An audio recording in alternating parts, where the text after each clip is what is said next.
Let me show you how to change summer into winters in Photoshop.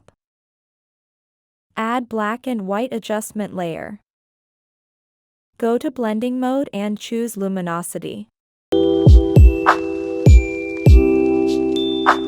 Set the red slider to about -10.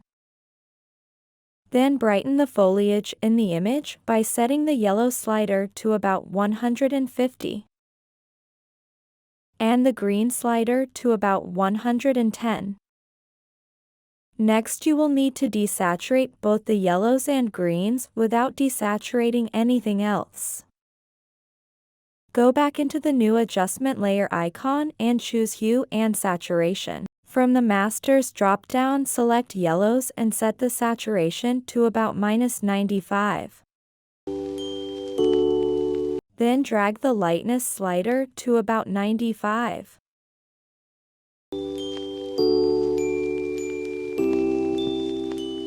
Now choose greens and bring the saturation about -95 and the lightness about 9.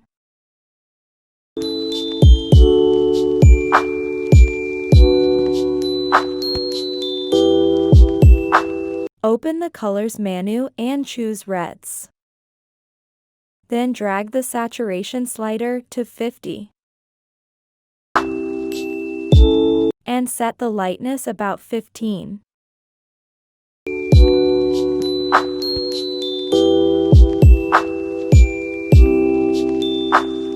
That's it. Hit that like button if you enjoy the tutorial and do subscribe my channel.